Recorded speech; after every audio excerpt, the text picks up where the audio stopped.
in association with American Pistachio.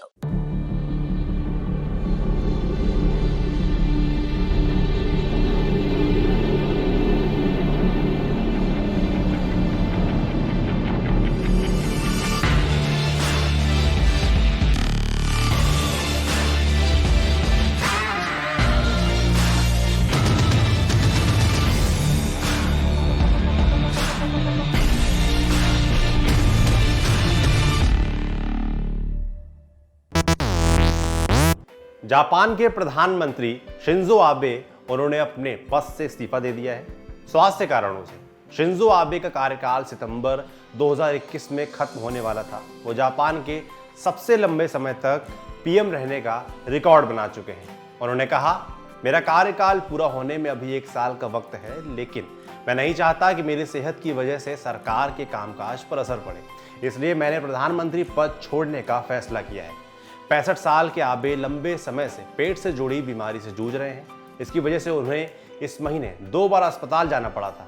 इसके बाद से ही उनकी सेहत को लेकर जापान की मीडिया कई तरह की चर्चा कर रहा था। आबे के इस्तीफा देने के बाद पीएम मोदी ने ट्वीट कर उनके जल्दी स्वस्थ होने की कामना की। पीएम मोदी ने लिखा, आपके स्वास्थ्य के बारे में सुनकर दुख हुआ। मेरे प्यारे दोस्त, हाल के वर्षों में आपके बुद्धिमान नेतृत्व और व्यक्तिगत प्रतिबद्धता के चलते जापान भारत साझेदारी पहले से कहीं अधिक गहरी और मजबूत हुई है। मैं आपके शीघ्र स्वस्थ होने की कामना और प्रार्थना करता हूं। आखिर पीएम मोदी के दोस्त शिंजो आबे पेट से जुड़ी किसी बीमारी से जूझ रहे हैं। मीडिया रिपोर्ट्स के मुताबिक आबे कई साल से अल्सरेटिव कोलाइटिस की समस्या से जूझ रहे हैं। 2007 में भी उन्होंने अल्सरेटिव कोलाइटिस की वजह से अचानक अपने पद से इस्तीफा दे दिया था। इस बीमारी से वो किशोरावस्था से ही जूझ रहे हैं। अब आपको बताते हैं कि क्या है ये बीमारी। ये जानने के लिए हमने बात की दिल्ली के सरकारी अस्पताल के डॉक्टर रौनक से। उन्होंने बताया, जैसा कि इस बीमारी के नाम में है अल्सरेटिव कोलाइटिस। कोलाइटिस वर्ड आया है कोलोन से, मतलब जो छोटी आंत और बड़ी आंत होती है, तो बड़ी आंत को हम कोलोन कहते हैं, तो वहां से ये कोलाइटिस टर्म आया है। कोलाइटिस का मतलब हुआ inflammation of the colon, colon का इन्फ्लेमेशन होना। अल्सरेटिव का मतलब हुआ अल्सर भी साथ में होना। तो अल्सरेटिव कोलाइटिस में आमतौर पे बड़ी आंत में अल्सरेशंस हो रहे होते हैं। ये जो बीमारी है ये क्रोनिक बीमारी है, ये लंबे समय तक चलती है और ये ऐसी चीज नहीं है जो कि किसी इन्फेक्शन के कारण होती है या कुछ होती है। ये इनेट बीमारी है जो जिनको होती है उनको बार बार फ्लेयर अप होती रहेगी। इसके अलावा कोलाइटिस में बेसिकली लाइफ थोड़ी डिफिकल्ट हो जाती है पेशेंट के लिए, क्योंकि उनको लेटरिन में तकलीफ होती है, उनको खून जा सकता है और एब्जॉर्प्शन की प्रॉब्लम्स होने लगती है, क्योंकि आंत का जो प्राइमरी फंक्शन होता है खाने को एब्जॉर्ब करना, वो भी अफेक्ट होता है। उसके अलावा आंत के अलावा डाइजेस्टिव सिस्टम के अलावा भी कुछ कॉम्प्लिकेशंस हो सकते हैं, जैसे आंखों में कॉम्प्लिकेशन हो सकता है या हड्डियों में, जोड़ों में दर्द वगैरह हो सकता है, और आंतों का परफोरेशन हो सकता है। जहां भी अल्सर बना वो अल्सर में फाइनली छेद हो जाए और आंत में परफोरेशन हो जाए, वो भी हो सकता है। और 25% लोगों को तकरीबन अपने जीवन काल के दौरान कोई ना कोई कोलाइटिस के अलावा, मतलब पेट के अलावा, कोई ना कोई और कॉम्प्लिकेशन भी होगा। इस बीमारी का जो इलाज है वो काफी लंबा चलता है and the results are often not very good. मतलब हम इलाज करके किसी के भी सिम्टम्स कंट्रोल कर सकते हैं, परंतु ये बीमारी पर से खत्म नहीं हो पाती है। जैसे कोलाइटिस का मतलब है आंतों में इन्फ्लेमेशन होना। इस इन्फ्लेमेशन के कई कारण हो सकते हैं। इन्फ्लेमेटरी बाउल डिजीज के कारण हो सकता है, अल्सरेटिव कोलाइटिस के कारण हो सकता है। ये दोनों बहुत ही एक जैसी बीमारियां हैं, इन्फ्लेमेटरी बाउल डिजीज और अल्सरेटिव कोलाइटिस। इसके अलावा और भी कुछ कारण हो सकते हैं कोलाइटिस के। तो बट हाउएवर जितने भी ये बीमारियां होंगे सबके सिम्टम सिमिलर से होंगे। तो लेटरिन में दर्द होना, जलन होना, पेट में जलन होना, पेट में क्रोनिक पेन रहना, ब्लीडिंग होना, ब्लीडिंग के कारण हीमोग्लोबिन का गिरना, ये सब कुछ हो सकता है अल्सरेटिव कोलाइटिस में।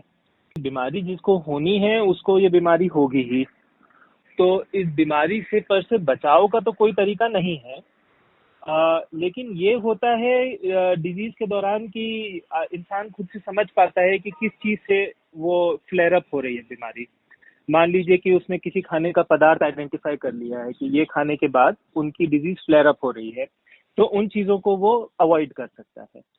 अगर हम ट्रीटमेंट पे आए तो ट्रीटमेंट इसका होता है, स्टेरॉइड थेरेपी होती है इसके ट्रीटमेंट का मेनस्टे। तो उसमें हम स्टेरॉइड दे सकते हैं पेशेंट को, जिससे कि इन्फ्लेमेशन उनकी कम हो। लेकिन कोई भी स्टेरॉइड, जैसे आप जानते भी होंगे, comes with a huge side effect profile. तो वो स्टेरॉइड की टोटल डोज जो जीवन में पड़े वो कंट्रोल करनी थोड़ी जरूरी है।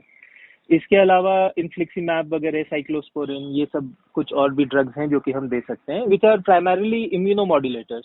मतलब बॉडी का जो अपना इम्यून सिस्टम है उसको वो मॉड्यूलेट करके ये इन्फ्लेमेशन को कम कर सकते हैं।